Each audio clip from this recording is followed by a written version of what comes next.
दोस्तों नमस्कार। आपकी बात आशीष के साथ के इस नए एपिसोड में आपका स्वागत है। फिर से आज हम चर्चा करेंगे उत्तर प्रदेश में तमाम जो रेप, गैंग रेप, हत्या के जो तमाम मामले हैं, आखिर उनकी सच्चाई क्या है। तमाम हाई प्रोफाइल लोगों पे भी पिछले 1-2 वर्षों के दौरान तमाम इस तरह के मुकदमे दर्ज हुए।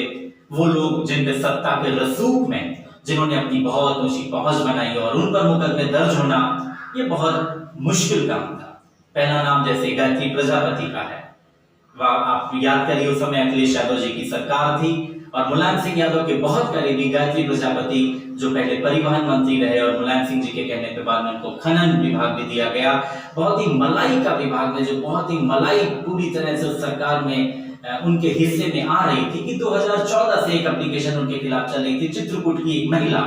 उनके खिलाफ रेप, गैंग रेप और अपनी बेटी के साथ भी रेप के प्रयास जैसे जघन्य आरोप का एक प्रार्थना पत्र दे रही थी। कहीं सुनवाई नहीं हो रही थी क्योंकि सरकार उस समय समाजवादी पार्टी की थी। वो महिला हार नहीं मानती है और सुप्रीम कोर्ट तक जाती है और बाद में सुप्रीम कोर्ट के हस्तक्षेप के बाद उसमें एफआईआर दर्ज करनी पड़ती है सरकार को। और जब चुनाव डिक्लेयर हो गए थे और उस समय जब चुनाव डिक्लेयर हो जाने के बाद जब वोटिंग भी शुरू हो गई थी, उसी दौरान गायत्री प्रजापति अमेठी में अपनी पोलिंग डे के बाद जो है उनकी गिरफ्तारी भी हो जाती है। और उसी समय के स्टेटमेंट भी आपको याद होंगे भाजपा के बड़े बड़े नेताओं के, विशेषकर योगी जी के, जो जनसभाओं में जाते थे और कहते थे कि अगर उत्तर प्रदेश में भाजपा की सरकार बनी तो गायत्री प्रजापति जैसे लोग जो कि राजनीति को गंदा कर रहे हैं और जिन पर रेप और गैंग रेप का आरोप है, उनको उनके अंजाम तक पहुंचाएंगे। तो उम्मीद थी कि अगर इस तरह का कोई मुकदमा है और भाजपा के शासनकाल में उसमें फेयर इन्वेस्टिगेशन होगा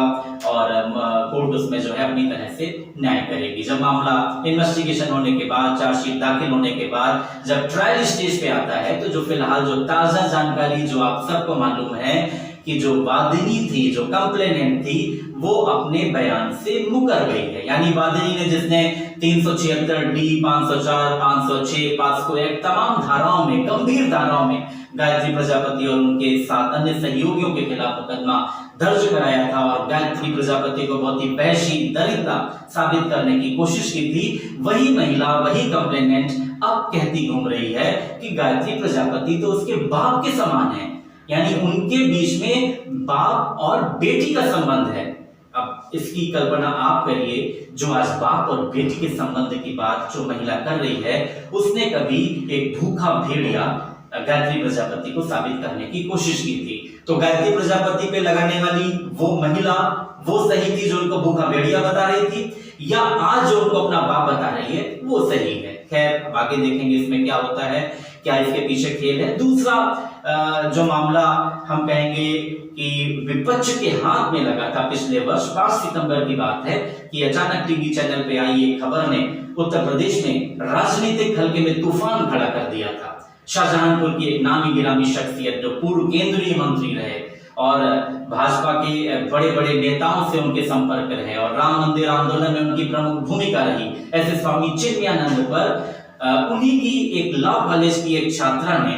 आरोप लगाया कि स्वामी जी पिछले 1 वर्ष से अपने पद और ताकत का दुरुपयोग करते हुए, प्रलोभन देते हुए उसके साथ जबरन शारीरिक संबंध बनाए हुए हैं, यानी रेप करते आए हैं। और पिछले कई दिनों से वो अपने घर नहीं पहुंची थी। रामपुर कन्फाइनमेंट का एक मुकदमा दर्ज कराने की कोशिश उसके पिता ने शाहजहांपुर में की थी। लड़की जो कि विधि की छात्रा थी, उसको तमाम तरह का ज्ञान था, उसने तमाम तरह की पैरवी की। उसका मुकदमा इस आरोप का नई दिल्ली के लोधी थाना में दर्ज होता है। बाद में ये दोनों मुकदमे क्लब होते हैं और इसमें हाई प्रोफाइल पॉलिटिकल ड्रामा होता है। और कांग्रेस पार्टी जो कि उत्तर प्रदेश में नई संजीवनी ढूंढने की कोशिश कर रही थी, प्रियंका गांधी की पूरी टीम इसमें लगती है और तमाम बड़े नेता इसमें लगाए जाते हैं कि शाहजहांपुर से लखनऊ तक मार्च किया जाएगा। कांग्रेस एक बहुत बड़े स्तर का विरोध करती है कि भाजपा में इस तरह के नेता बैठे हुए हैं, उनके खिलाफ फेयर इन्वेस्टिगेशन होना चाहिए, मुकदमा दर्ज होना चाहिए, उनको जेल जाना चाहिए। और भारी पॉलिटिकल प्रेशर के बीच में स्वामी चिन्मयानंद गिरफ्तार भी होते हैं। 4.5-5 महीना वो जेल में भी रहते हैं, हाई कोर्ट से उनकी बेल होती है और वो कहते हैं कि उन्हें एक पॉलिटिकल कॉन्स्पिरेसी के तहत फंसाया जा रहा है। और ये लड़की और लड़की के कुछ दोस्त उससे रंगदारी मांग रहे थे और निश्चित रूप से भाजपा के नेता थे स्वामी चिन्मयानंद, तो इतनी तो उनकी चलनी ही थी कि उनके लगाए गए एलिगेशंस पर लड़की के खिलाफ भी मुकदमा दर्ज होता है, उसको भी बेल करानी पड़ती है। लेकिन खैर बाद में जब ये मुकदमा एमपी एमएलए कोर्ट लखनऊ में ट्रांसफर होता है और वहां पर इसका ट्रायल चल रहा था, तो जब लड़की के बयान की बारी आती है, लड़की वो कंप्लेनेंट जिसने एक देश की मशहूर आध्यात्मिक और शिक्षा जगत की शख्सियत को, जिसकी सामाजिक और राजनीतिक प्रतिष्ठा को तार-तार कर दिया,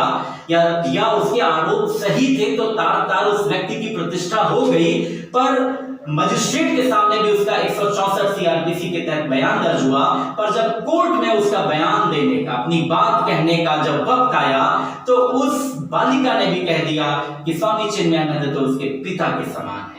और कुछ लोगों के कहने से उसने ऐसा मुकदमा दर्ज किया, यानी वो भी हॉस्टाइल विटनेस हो गई। तो आखिर उत्तर प्रदेश जो कि इधर बदनाम हो रहा है कि रेप, गैंग रेप के तमाम तरह के बढ़ती हुई वारदातों के बीच में, तो क्या ये आम जनता को वास्तव में सोचने के लिए विवश नहीं करता है कि रेप, गैंग रेप के तमाम आरोप जो कि वास्तव में उत्तर प्रदेश में लगाए जा रहे हैं, कहीं ना कहीं वो पॉलिटिकली मोटिवेटेड होते हैं, या कहीं ना कहीं उनमें पूरी सच्चाई नहीं होती है। तो इस तरह से जिस पुलिस पर तमाम तरह की उंगलियां उठती हैं, तो आखिर पुलिस ढीला ढवाली करती है इस तरह के मैटर को रजिस्टर करने में, तो क्या उसमें चिन्मयानंद स्वामी पर आरोप लगाने वाली वो बालिका, गायत्री प्रजापति पर आरोप लगाने वाली वो महिला, और इस तरह की हजारों कंप्लेनेंट का जिम्मेदार नहीं है, जिनके इस तरह के बर्ताव के कारण भविष्य में अगर कहीं कोई सच्ची वारदात होगी और सच्ची कोई घटना इस तरह की घटित हो रही होगी, और अगर वो पीड़िता अगर थाने में जाती है और कंप्लेंट दर्ज कराने की कोशिश करती है, तो क्या इन केसेस के इंस्टांसेस लेते हुए पुलिस उसमें पहले इन्वेस्टिगेशन करने की बात नहीं करेगी? और अगर पुलिस ऐसा करती है, फिर पुलिस पे आरोप लगता है कि पुलिस सत्ता के प्रभाव में, या फला पैसे के प्रभाव में, माफिया के प्रभाव में, नेता के प्रभाव में पुलिस इसमें फेयर इन्वेस्टिगेशन नहीं कर रही है। मामला अब आता है कोर्ट के हाथ में। कोर्ट की भी बहुत सीमाएं हैं। अब कोर्ट में जब एक बलात्कार का मुकदमा दर्ज हुआ, तो जो फैक्ट का मेन विटनेस है, कंप्लेनेंट है, जब वही मुकर गया कि उसके साथ रेप नहीं हुआ है, और फिर दूसरे जो गवाह होते हैं, जो सरकारी गवाह बनते हैं, उनकी गवाही का कोई बहुत महत्व नहीं रह जाता। पर इसमें कोर्ट के सामने एक नजीर पेश करने की जरूरत है, क्योंकि जज की आंखों में पट्टी बंधी रहती है और जज को मालूम है कौन सही बोल रहा है कौन नहीं। और इस खबर के पीछे की जो असली खबर ये है कि इसमें करोड़ों रुपए की डील दोनों केसेस में हुई है, यानी प्राइमा फेसाई दोनों केसेस में सत्यता में कुछ दम था। और जो मीडिया के डोमेन में जो रिपोर्ट्स आ रही है, उसमें रिपोर्ट्स में गायत्री प्रजापति पर आरोप लगाने वाली महिला,